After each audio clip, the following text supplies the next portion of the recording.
गावामध्ये छत्रपती शिवाजी महाराजांच्या स्मारकाला विरोध केल्यामुळे एकत्र जमलोय।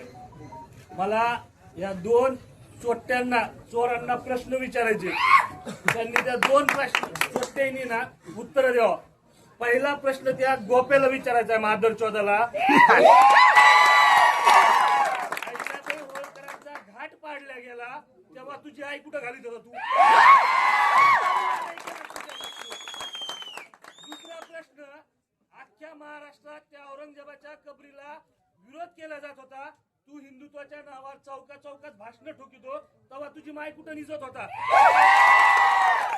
औरंगजेबाची कबर झाकायला एकटा बाळराजा आवारे गेलता आणि छाती ठोकपणे गेलता।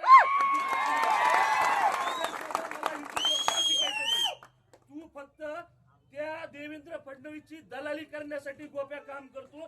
तू काय आम्हाला बारामतीवाले समजून तुझ्या मागून पुढून काढतो, कसं काढत तसं राहायला। हे तर काय कुठल्याच गिनतीतलं नाही।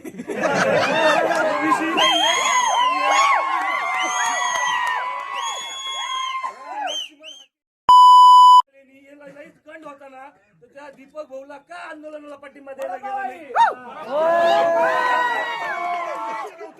त्यावेळेस धनगर नव्हता का ओबीसी नव्हता?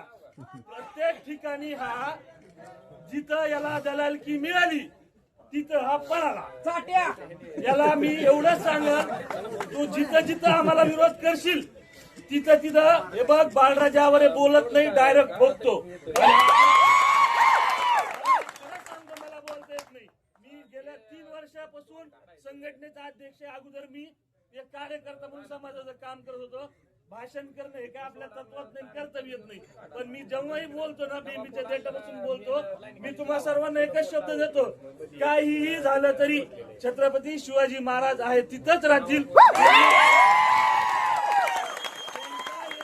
कोणता कलेक्टर, कोणतं सरकार यांना आपण मोजत नाही। आमचं एकच सरकार आहे, छत्रपती शिवाजी महाराज। शिवाजी महाराज की छत्रपती शिवाजी महाराज की छत्रपती संभाजी महाराज की ओबीसी मराठा वाद लावण्याचं जे काम केलं जात आहे, मी तुम्हा सर्वांना सांगतो, आताही आपण या गावात जर फिरलो तर धनगर समाजातल्या 70-80% लोकांची भावना ही आहे, छत्रपती शिवाजी महाराज जिथं बसले तिथं बसू द्या। मोजके 10-20% आहेत ज्यांना हे यांची पोटदुखी होती आणि त्यासाठी हे माय घालतात। यांना काय घेणं देणं नाही, यांचा स्वतःचा स्वार्थ पाहिजे। या सर्व गोष्टीचा आपण सर्वांनी विचार केला पाहिजे, कारण जिथं छत्रपती शिवाजी महाराजाला विरोध केला जातोय तो माणूस महाराष्ट्रातला आणि महाराष्ट्रावर प्रेम करणारा असूच शकत नाही।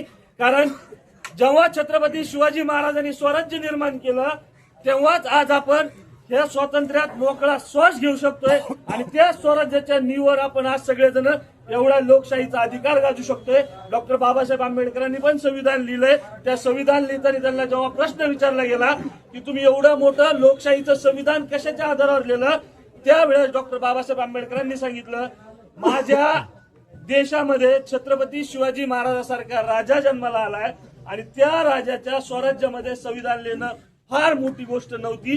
ते राजाच्या प्रेरणेतून मी करू शकलो।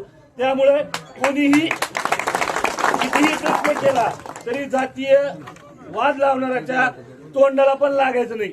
ते फक्त भोकू शकतात, प्रत्यक्षात येऊ शकत नाही। आणि आपण त्यामधले ते आला ना त्याला रेट्टे दिल्याशिवाय सुट्टी नाही।